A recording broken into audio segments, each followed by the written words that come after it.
안녕하십니까. 신의균의 국방TV 시큐리티 뉴스입니다. 자, 오늘도 아주 중요한 안보 소식 알려드리겠습니다.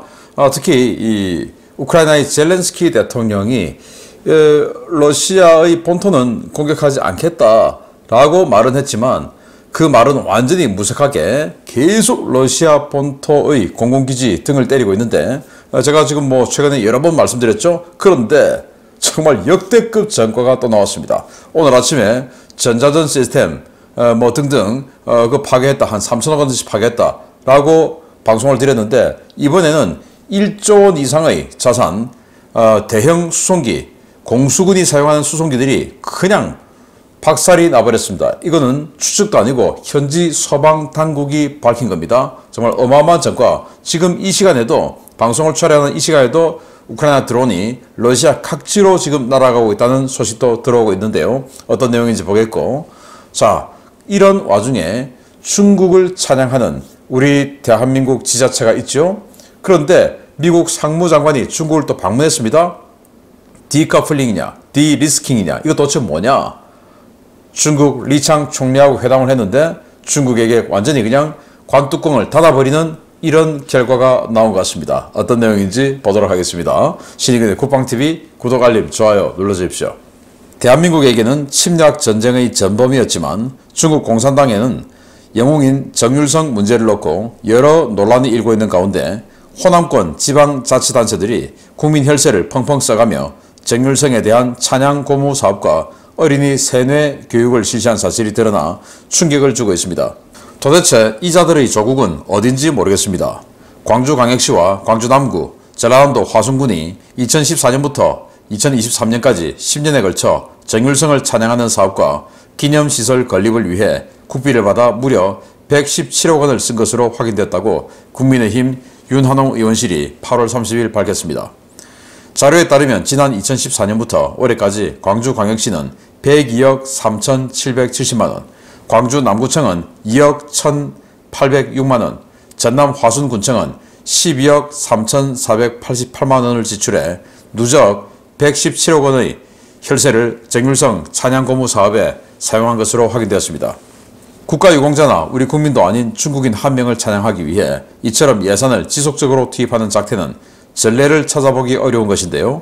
특히 자신들을 침략했던 전쟁 범죄자를 찬양하는 것은 이스라엘이 나치 괴벨스를 찬양하는 격으로 전 세계 역사에서 유례를 찾아보기 힘든 짓입니다. 이들 호남 지자체들은 정율성 관련 문화사업 교류비라는 명목으로 수시로 중국 출장을 다니며 중국 당국과 접촉했는데요. 2010년부터 2019년까지 정율성 관련 해외 출장만 무려 53회에 달하는 것으로 확인되었습니다. 가장 충격적인 것은 정율성 동료 경연대회라는 행사를 매년 벌이며 어린이들에게 중국 공산당을 찬양하는 노래를 부르게 한 것인데요. 광주 MBC가 매년 개최한 정율성 동료 경연대회에서는 정율성의 대표곡 중 하나인 워먼 두어머 싱프, 우린 얼마나 행복한지 라는 노래가 반복해서 합창되었습니다. 이 노래는 1955년 중국 공산당이 어린이 세뇌를 위해 만든 동요로 중국 공산당에 대한 감사와 찬양을 담고 있는데요. 행사를 연 자들은 어린이들에게 이 노래를 중국어로 부르게 하는 충격적인 모습도 연출했습니다. 국가 정체성을 부정하고 적을 찬양하는 것도 모자라 나라의 미래인 어린이들에게까지 이런 세뇌 공작을 벌인 것은 명백한 반국가 행위인데요. 재정 자립도 바닥인 지자체들이 대한민국 국민의 혈세로 적을 찬양하고 체제를 부정해온 이 사태에 사법당국의 조사와 처벌, 국고지원 삭감과 같은 고강도 대응이 필요해 보입니다. 와, 광주광역시 시청 한번 보십시오. 저는 이번에 처음 봤는데, 이게 아니 재정 자립도 꼴찐 지자체가 도대체 누구 돈으로 이런 호화 호텔 같은 이런 시청을 만들어 놨습니까? 그리고 광주광역시는 자신들의 정체성은 도대체 뭔지, 해안 도시가 아니잖아요. 근데 저는 딱 이 건물을 보는 순간 이건 배처럼 생겼다라고 생각이 돼요. 여기 의회 있는 부분은 함수가 되겠고, 여기 이 본청으로 봐야 되겠죠. 여기는 이제 우리 항공모함이나 아니면 군함이나 보면 또 화물선이나 보면 아일랜드가 있죠. 그거, 그리고 여기 이제 가판.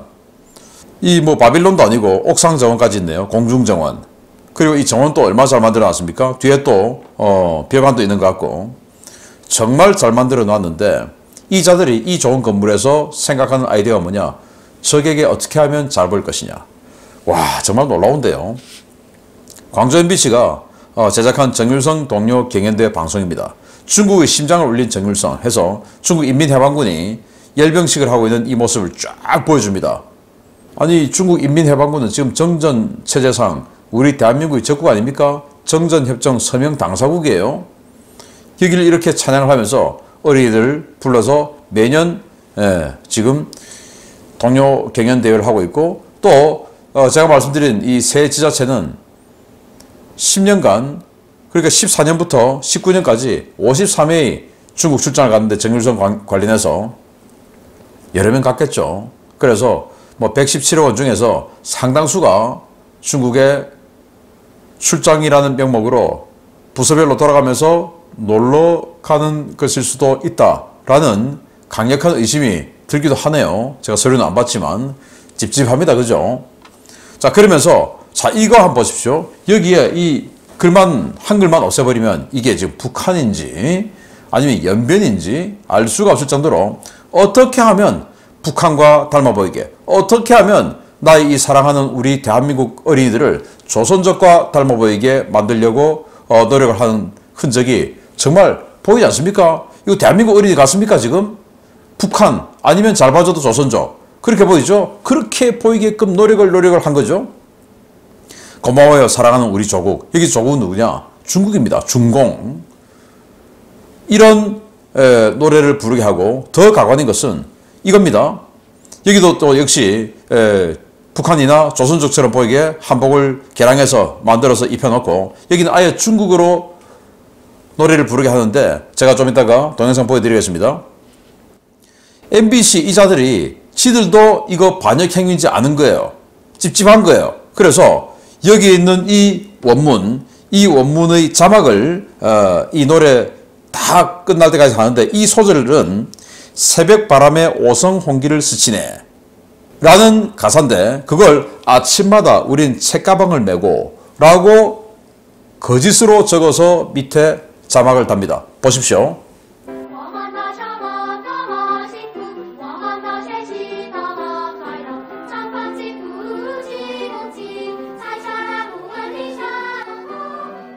자, 중국어로 어린이들이 노래를 부르는데 시청자들은 어린이들이 정상적인 노래를 부르구나 라고 느낄 수밖에 없죠. 왜? 아침마다 우린 책가방을 메고 라고 자막을 적어놨으니까. 그런데 실제 어린이들이 부르는 노래의 가사는 새벽 바람에 오성 홍기를 스치네. 태극기가 아니고 오성 홍기를 스치네 라는 가사예요. 지들도 찝찝하니까 반역인 줄 아니까 이 반역행위를 감추기 위해서 이런 짓을 하는 겁니다. 광주 MBC. 정말 나쁜 자들 아닙니까? 그래서 이런 곳에 우리 예산이 들어가고 저는 뭐 광주 광역 시민이라고 해서 다 친북이고 종북이고 친중이고 라고는 저는 믿고 싶지 않습니다. 그러지 않을 겁니다. 그래서 정말 정상적인 대한민국 국민들도 광주 광역시에 많이 있을 것이라고 저는 믿습니다. 대한민국 국민인 광주 광역 시민 여러분, 이게 맞습니까? 일어나 주십시오. 여러분들은 일어난 경험이 있지 않습니까? 일어나 주시기 바랍니다. 정말 뭐 나는 그래도 파란당이야 이거하고 다 필요 없이 그냥 대한민국을 위해서 일어나셨던 광주광역시민 여러분, 일어나 주시기 바랍니다. 다음입니다.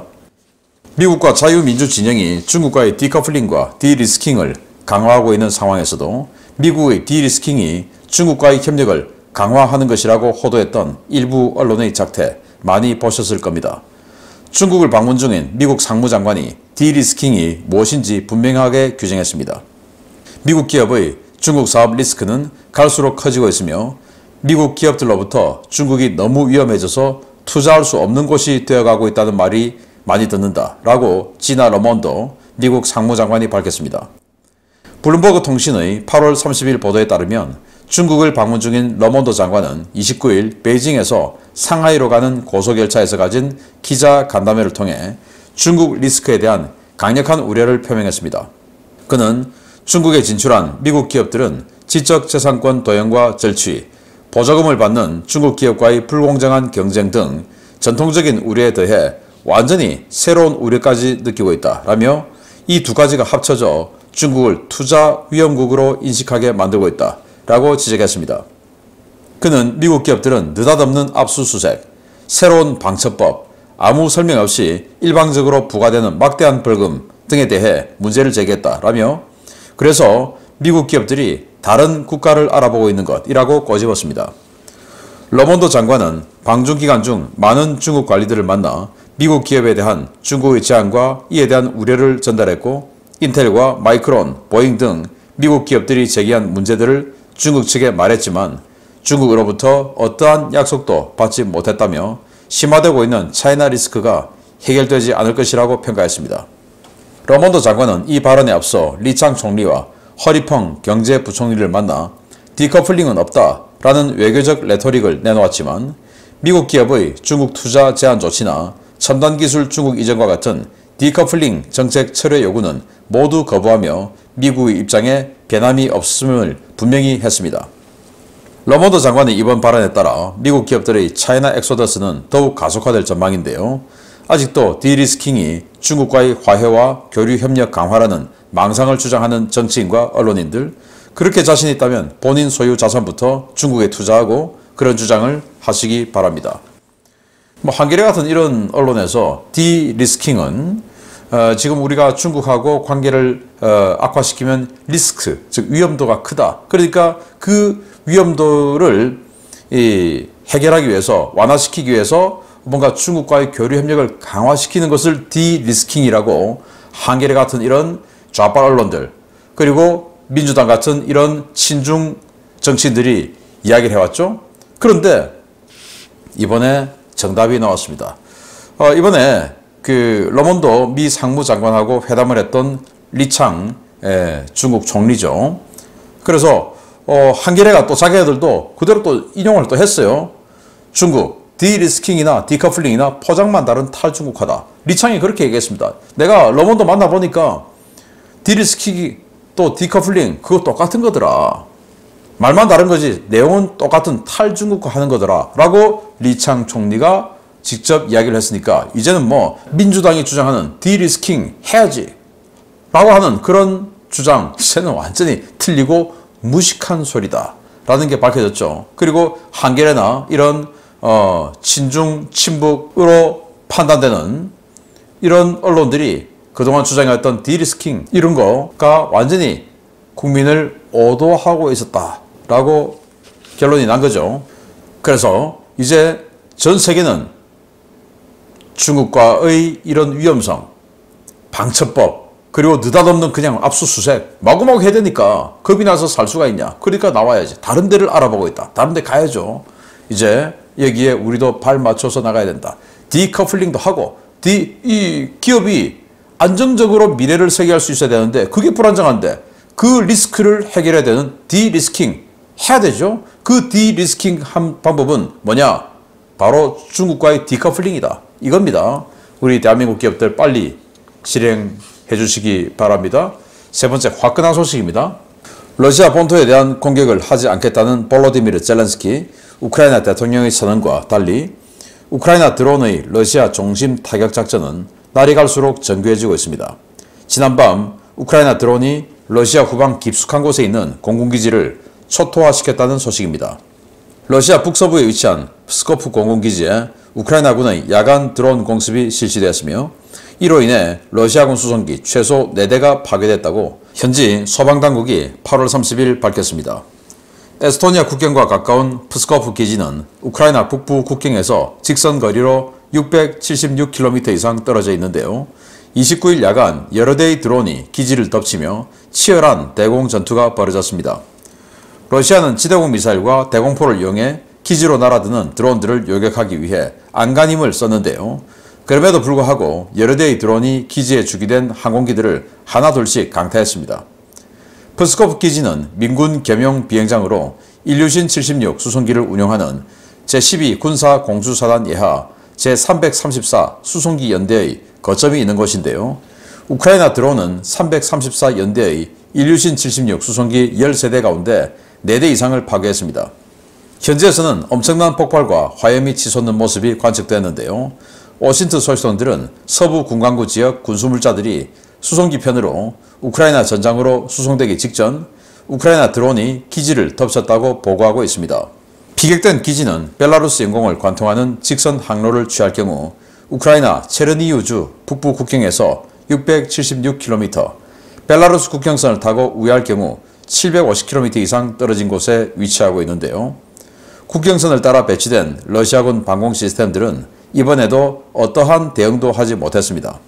이번 공격은 단일 공격으로 무려 4대의 대형 수송기를 파괴한 우크라이나 드론 공습 최대 전과로 기록될 것으로 보이는데요. 저속의 프로펠러 드론이 활개치고 다녀도 대응하지 못하는 러시아 방공 시스템. 도대체 그 성능이 얼마나 부풀려져 있는 것인지 모르겠습니다.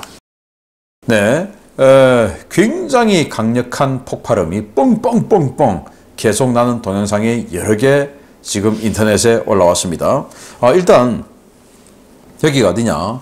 우크라이나 북동부 국경선 벨라루스와의 접경 지역에서 직선거리로 쭉 해서 676km나 가는데 라트비아, 에스토니아 바로 이 앞이죠. 모스크바를 훨씬 지나서 북쪽에 있는 겁니다.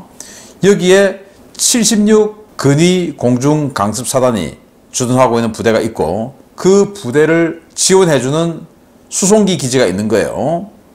이제 공수사단이니까 수송기를 타고 여기저기 가야 되지 않겠습니까? 그러니까 공수사단 인근에 이 수송기 기지가 있는데 이 수송기는 바로 이겁니다. 많이 보셨죠? 일류신 76 러시아의 대형 수송기예요. 그러니까 뭐 이 가격, 기체의 가격은 알려진 바는 없으나 이 정도 덩치의 수송기라고 하면 수천억 원 되겠죠. 한데 4대가 파괴됐으니까 최소 4대가 파괴됐다고 소방당국이 밝혔으니까 1조 원 이상의 러시아군 자산이 그냥 날아간 겁니다. 자, 동영상 잠시 보시겠는데요. 러시아군이 대공포를 무지막지하게 쏘는 소리가 들립니다. 그런데 번쩍하는 화염은 보이지 않습니다. 이 동영상 보면. 그건 뭐냐? 못 맞췄다 그 말이죠. 보겠습니다.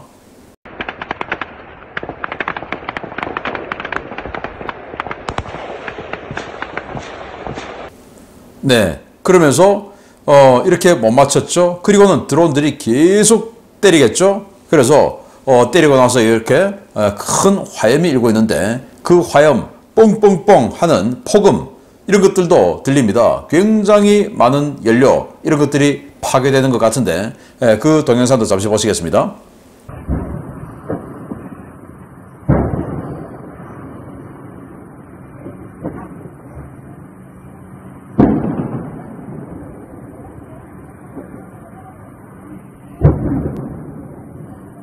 네, 정말 화끈한 전과가 올라온 것 같은데요. 그래서 젤렌스키 대통령은 뭐 나토에서 러시아 본토를 직접 공격하는 것에 대해서 불편함을 느끼고 있는 국가들이 좀 있다라는 것에 부응해서 저는 이제 우리 우크라이나군은 러시아 본토를 때리지 않을 거예요 라고 이야기를 했지만 그거는 외교적 수사에 불과했고 그 말 하면서부터 지금까지 계속 공격하고 있는 거예요.